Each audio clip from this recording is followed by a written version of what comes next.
1 जनवरी 1940 को माननीय असरानी साहब की जीवन यात्रा प्रारंभ हुई और इसका समागम 20 अक्टूबर 2025 को दीपावली के शुभ अवसर पर होगा। जो भी है, जिसको हम ऑलमाइटी कहते हैं, सर्वशक्तिमान जिसे कहते हैं, वो उनकी आत्मा को शांति प्रदान करे और उनके परिवारजन को इस गमन से, उनके जाने से जो दुख और कष्ट पहुंचा है, उन कष्टों को सहन करने की शक्ति प्रदान करे। ये प्रार्थना हर उस व्यक्ति के लिए है जो इस संसार से, जिसे हम कहते हैं ये नश्वर शरीर है, संसार है, एक तरह की सराय है, एक तरह का एक पड़ाव है। जो भी इस पड़ाव से गुजर कर अनंत में विलीन हो जाता है, उन सब के लिए, उन दिवंगत आत्माओं के लिए प्रार्थना ऐसे ही होती है। मेरी भावभीनी श्रद्धांजलि श्री असरानी साहब को। क्या यादें हैं लास्ट में? नहीं, वो बहुत कमाल के अभिनेता थे, इसमें तो कोई शक ही नहीं है। पूरा मैं देख रहा हूँ, कल जब से मुझे ये समाचार मिला है तो मन तो व्यथित हुआ।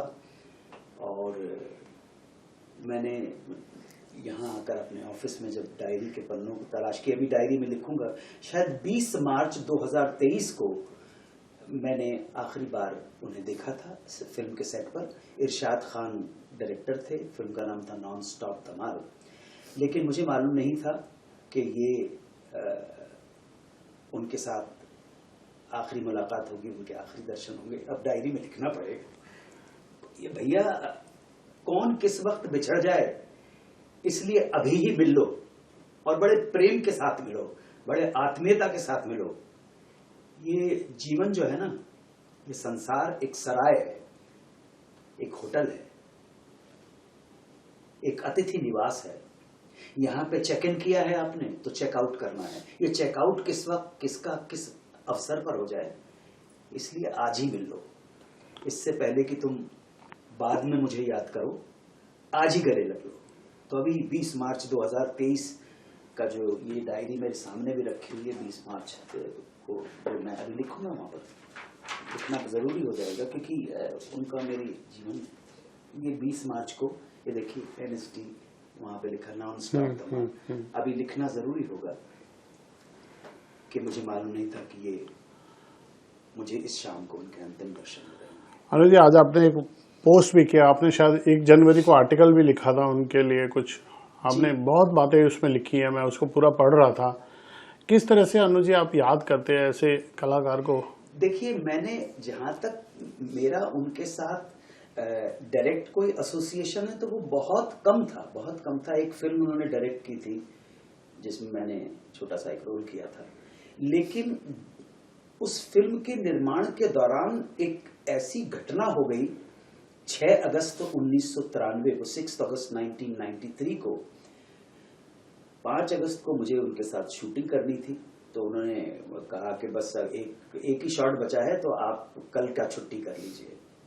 और उसके बाद 6 अगस्त आ गई। 6 अगस्त को फिर एक फोन कॉल ने जीवन की दिशा बदल दी, क्योंकि इस फोन कॉल के बाद मैं एक शूटिंग पे, अचानक मेरे सामने वो शूटिंग आ गई।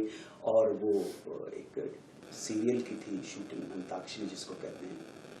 और उसकी कहानी मैं कई बार कह चुका हूँ, बहरहाल अभी तो, लेकिन इनडायरेक्टली, अप्रत्यक्ष रूप से असरानी साहब जुड़े हुए, मैं कभी ये भूलने बात। 6 अगस्त 1993 को, 5 अगस्त 1993 को मैं सर के साथ शूटिंग कर रहा था, वो डायरेक्ट कर रहे थे। तो उसके बाद 6, 7, 8, 9 अगस्त को मैंने इस प्रोग्राम की शूटिंग की, अंताक्षरी की। और वहीं से जीवन ने एक नया मोड़ ले लिया। सो उस नए मोड़ में, जब भी नए मोड़ की सोचता हूं, मेरी जिंदगी का एकमात्र चमत्कार वही था कि पता नहीं कैसे ऊपर वाले को मुझ पे दया आ गई, मेहरबानी हो गई। लोगों ने भी स्वीकार कर लिया। मतलब आप वो शूटिंग कर रहे थे जी, जी, और 5 अगस्त को शूटिंग कर आपको उनसे छुट्टी लेनी पड़ी नहीं उसके? नहीं, उन्होंने कहा कि कल बड़े दिन से हम लोग शूटिंग कर रहे हैं, कल आपका, परसों आप आ जाइएगा, हाँ। तो एक ही शॉट बाकी बचा है सीन का, वो मैं ले लूंगा। और मैं बड़ा खुशी खुशी घर आ गया। 5 अगस्त को 1993 को उनके साथ ही शूटिंग कर रहा था। ये इस फिल्म का नाम था उड़ान, जिसे प्रोड्यूस किया था ललित कपूर और शबनम कपूर ने, डायरेक्ट कर रहे थे असरानी साहब। अनुज जी, उन्होंने अपनी इच्छा जाहिर की थी कि मेरा संस्कार जब होगा बहुत प्राइवेट रखा जाए। कल हमें जैसे सूचना मिली, हम लोग दौड़ भाग कर रहे थे, तो हमको बड़ी मुश्किल से पता चला कि सांता क्रूज क्रिमेशन ग्राउंड में उनको ले गए, और जब हम वहाँ पहुंचे तब तक उनका क्रिमेशन हो चुका था। इसके पीछे क्या भावना रही होगी अनुज जी? भावना सिर्फ यही है कि एक सेलिब्रिटी है, वो बहुत बड़े स्टार थे। असरानी साहब के सामने न जाने कितने हीरो आए और न जाने कितने हीरो चले गए, जबकि मैंने उनकी 1 या 2 फिल्म देखी होगी। अभिमान देखी है, बाकी और तो ज्यादा फिल्में मैंने काम 1-2 बार करने का सौभाग्य मुझे प्राप्त हुआ। तो ये उनकी अंतिम इच्छा थी, वो कोई शोर शराबा नहीं चाहते थे, और दिवंगत की अंतिम इच्छा को पूर्ण करना, उसका सम्मान करना, हम जो इस जगत में रह गए हैं, ये हमारा कर्तव्य है। जो भाभी जी हैं, मंजू असरानी जी, उन्होंने इसको पूरा किया। उनके जो नियर एंड डियर वन थे, उन्होंने बड़े प्राइवेट तरीके के साथ, बड़े शांतिपूर्ण तरीके से उनको पंचतत्व में विलीन किया। सो ये उनकी अंतिम इच्छा थी, और शायद मुझे लगता है इस अंतिम इच्छा से मेरे मन में एक विचार आया।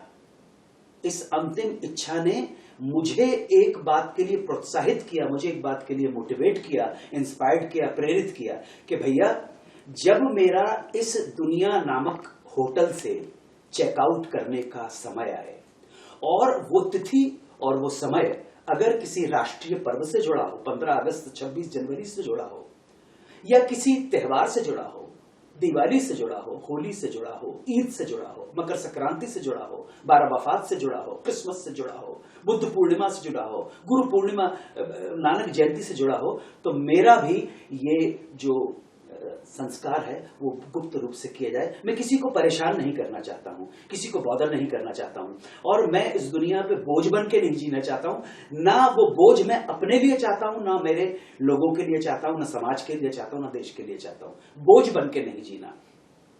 सो लाई हयात आए कज़ा ले चली चले, लाई हयात आए कज़ा ले चली चले, अपनी खुशी न आए न अपनी खुशी चले। खुशी से तो कोई जाता नहीं है, लेकिन फिर भी जाना जरूरी है। गालिब का एक शेर है कि गमे हस्ती का असद किससे हो जुज़मर्ग इलाज, गमे हस्ती का असद किससे हो जुज़मर्ग इलाज, शम्मा हर हाल में जलती है सहर होने तक। तो जब तक चेकआउट होने का टाइम नहीं आया, तब तक जलना अवश्य है, लेकिन जल के किसी को तकलीफ न दे। जल जाने के बाद ना अपने परिवार को, ना अपने पत्नी को, ना अपनी संतानों को, ना देश को, ना समाज को, ना दोस्तों को, ना इस समाज के लोगों को, ना अपने फैन को कोई तकलीफ नहीं देना चाहता, किसी पे बोझ बन के नहीं जीना चाहता हूं। तो जब मेरा समय आए चेकआउट करने का, दुनिया तो सराय है, मुसाफिर खाना है, होटल है, तो चेक इन किया है तो चेकआउट करना भी बहुत जरूरी है। या आप ये मत सोचना कि टिक जाओगे आप, ये परमानेंट रेजिडेंस नहीं है आपका। बड़े बड़े लोगों ने इसको अपना परमानेंट रेजिडेंस बनाने की कोशिश की, लेकिन आज तक तो कोई बना नहीं पाया। इसलिए प्रार्थना यही करो कि दूसरों को तकलीफ दे के ना जाओ, और स्वयं को तकलीफ दे के नहीं जाओ। और मैं अपने बारे में ये कहता हूं कि जब समय आए और राष्ट्रीय पर्व या तिथि त्योहार के ऊपर, वो किसी भी धर्म से संबंधित, जो भी हमारे यहाँ तो मल्टी फेथ रिलीजन है ना, हम यहाँ हिंदू सनातन भी है, हिंदू है, बुद्ध है, सिख है, ईसाई हैं, मुसलमान हैं, जैन हैं, हर धर्म संप्रदाय का व्यक्ति है। यही हमारे देश की जो है बहुआयामी व्यक्तित्व है हमारे देश का। तो अगर मेरी मृत्यु जब हो, जाने का समय हो, और वो तिथि इन त्योहारों पर पड़े, तो मुझे भी बहुत गुप्त रूप से, जिसे कहते हैं सुपुर्द आतिश, या जिस मेरे घर वालों को जो भी कुछ मेरे इस नश्वर शरीर का करना है वो कर दिया जाए, किसी को बताया नहीं जाए। अनुज जी, आपने बहुत भावनात्मक बातें बोल दी। मैंने तो उनकी भावना जानने की कोशिश की थी, बिल्कुल मेरा उद्देश्य नहीं था कि मैं आपके संबंध में। मुझे एक बात पूछनी है अनुज जी, करोड़ों लोग जो आपके एक सेकंड फैमिली हो जाते हैं, एक्सटेंडेड फैमिली रहते हैं, परिवार हो जाते हैं, जो आपके फैंस होते हैं, वो तो चाहते हैं ना आपकी हर सूचना उनको मिले, आपने क्या खाया, आप कहाँ जा रहे हो, आपको घूमने में क्या पसंद है। इसका सम्मान कैसे होगा कि हाँ, मैं समझ रहा हूँ। एक सेलिब्रिटी होने के बाद, मैं असरानी साहब के संदर्भ में बात कर रहा हूँ या दूसरे सेलिब्रिटीज हैं उनके संदर्भ में बात कर रहा हूँ, कुछ बेसिक जानकारियां अगर हो जाए तो बहुत अच्छी बात होती है। सेलिब्रिटी होने का मतलब है कि असरानी साहब के जितने भी प्रेमी लोग हैं, जितने चाहने वाले लोग हैं, उनको कुछ जानकारियां चाहिए थी, भाभी जी के सिलसिले में चाहिए थी, बच्चे कितने हैं, कहाँ हैं, ये अगर हो जाता तो ठीक था। लेकिन मैं उनकी इच्छा का बहुत सम्मान करता हूँ, आदर करता हूँ। अगर कोई नहीं बताना चाहता तो हमें स्वीकार कर लेना चाहिए, हम जो प्रेमी हैं उनके प्रशंसक। अनुज जी, आपका देश प्रेम, आपका देश के प्रति प्यार, आपका तिरंगे के प्रति सम्मान, मैं तो आपके फार्म हाउस पे भी गया हूँ, वहाँ पे कुछ लाइनें लिखी हैं आपने, मैं चाहूंगा आप बताएं क्या लिखा है उस पत्थर पे। आपने बहुत प्यारी लाइनें लिखी है। वो मेरे हृदय की भावनाएं हैं और वो ऐसा नहीं है कि सिर्फ उसमें मैंने मराठी में लिख रहा है, मराठी में है और फिर हिंदी में उसका अनुवाद है।